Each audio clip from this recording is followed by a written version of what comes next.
I absolutely love all variants of Chaos Knights, and in today's video we've got a few of the super elite variants, some of the absolute coolest in my opinion, from Bob from the XMT clan. We've got Knights of the Brazen Throne and the Swords of Chaos, led by just a regular Chaos Sorcerer Lord of Fire. We've also got an Exalted Hero mixed in here, and some Chaos Knights of Slaanesh also on the far side here, looking very cool in their pink armor with their devastating flanker. Yeah, it doesn't matter the variant or the god that they follow. I'm a big fan of all the heavily armored, badass looking Chaos Knights, to be honest, and they are certainly units in this game which can be very good, especially the Sword and Shield variant are generally very strong right now. For the rest of the build, we've got some Warhounds out on the far side, and then a staunch line of heavily armored Chaos Warriors.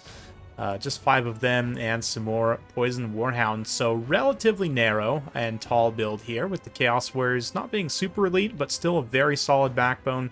We'll need armor piercing from the Elves to counter them, though, as we've got some White Lion Infantry, Lothern Seaguard backing them up, Imric up in the sky, and Fireborn Dragon Princes. We've got Lore of Life, Mage there, and Rahagwar's Pride already beating down on some Chaos Poison Warhounds. All the Poison Warhounds will actually trade okay there, as long as they're not getting, too badly massacred, which they do pretty much immediately. But let's take a look over here as the elite cavalry of the Warriors of Chaos move in to try and engage.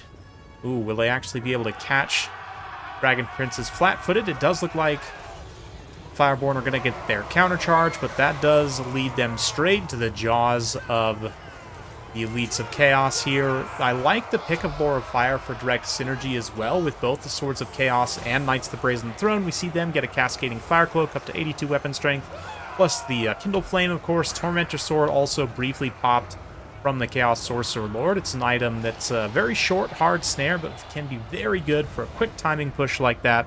Especially with the melee attack debuff. You can see the Fireborn just getting absolutely savaged almost immediately. Of course, Lore of Life will be able to heal them somewhat in that situation. Imric dives in to try and salvage, and we see the White Line Infantry also moving to support.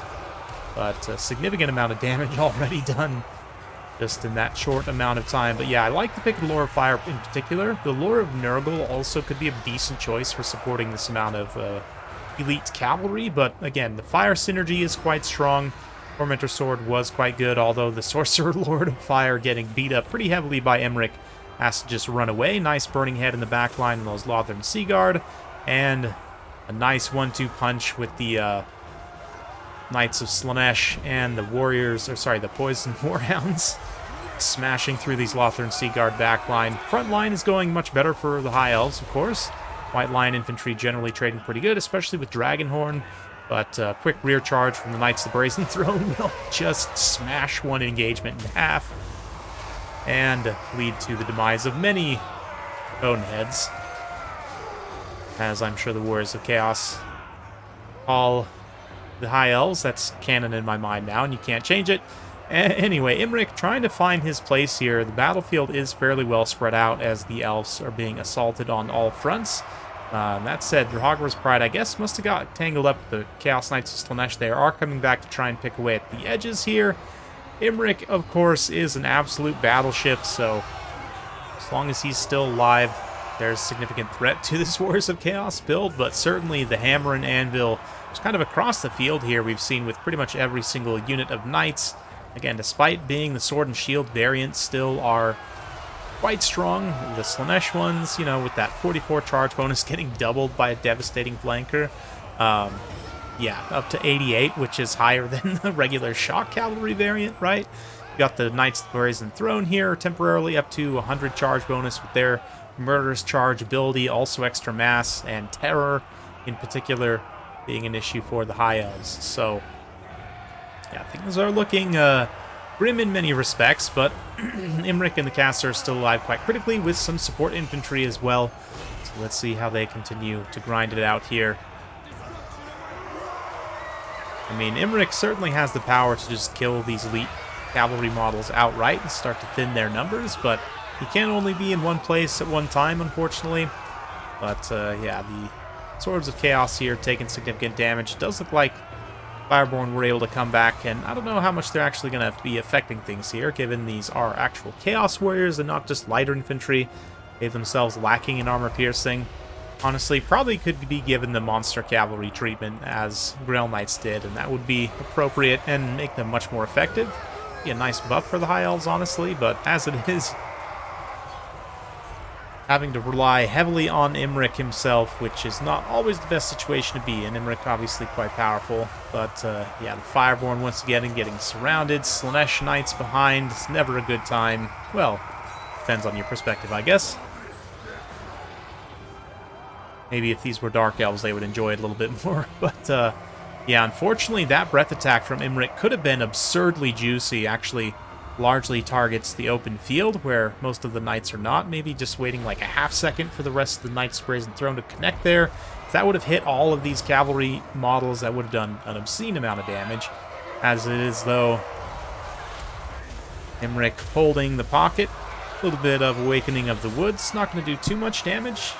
It's not a Dwellers Below or anything, but it does do something. And yeah, some moons of magic left, no doubt, for this Lifecaster, but she's got to be careful not to get tangled up here by some of these cavalry, and it does look like, yep, just as I say that, Slaanesh Knights come out in space.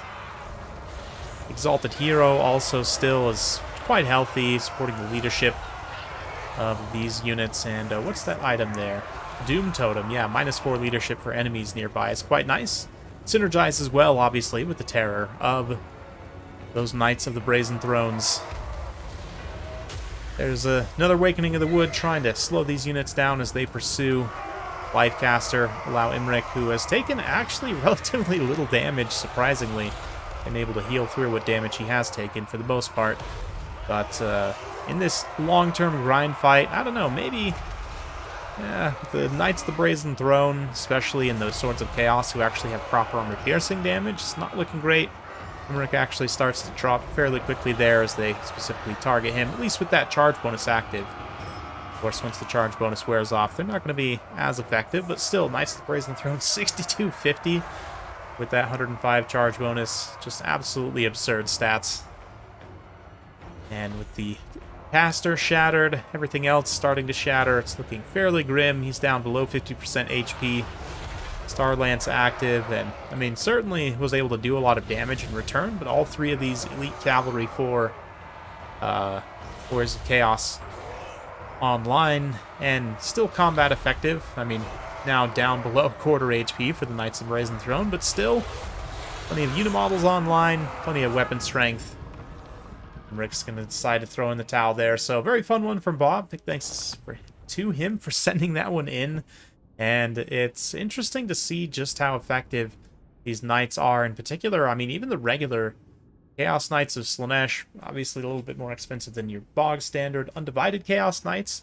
That devastating flanker just makes them so strong. To be honest, all the variants of Chaos Knights between Poisoning Nurgle, you know, the regular Khorne ones with Frenzy and Tzeentch Barrier, all of it's quite good. Interesting that the Swords of Chaos maybe didn't get as much value as I was expecting. But Knights of the Brazen Throne, 15,000, 2,600 damage value as gold. Pretty impressive stuff, all things considered. The rest of the army does its job in supporting well those three units, and they're able to just bully High Elves to victory here.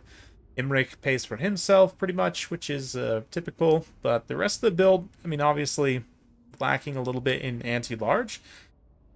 White Lions are reasonably effective here, and I don't totally hate the pick, but this is, yeah, the Rohagros Pride is one. I mean, it's more of a style pick than anything else. Unfortunately, the War Lions are still not really that great. Just cutting these guys for some more, like, support spears, perhaps. I don't know how much of a difference that would have made in the long run, but certainly it's something. Also, yeah, I mean, it's not like you can necessarily predict Warriors of Chaos are going to bring a lot of elite cavalry. They can certainly do some different things in that way in terms of monsters versus infantry versus cavalry, but, I mean, something like Final Transmutation or Fate of Buna, if you wanted to include a second caster, you could probably take for relatively cheap just as a little insurance policy. It is going to take away some from the healing from Imric, but like a Fate of Buna just nuking one of these units into oblivion would certainly help in sort of equalizing things and taking some of the pressure off. So let me know what you guys think in the comments down below. Definitely an interesting one. Hopefully you enjoyed that. If you do like this sort of content, be sure to like, subscribe, hit that bell notification. Every time I upload a new video, you'll be notified. Thanks again. We'll see you next time.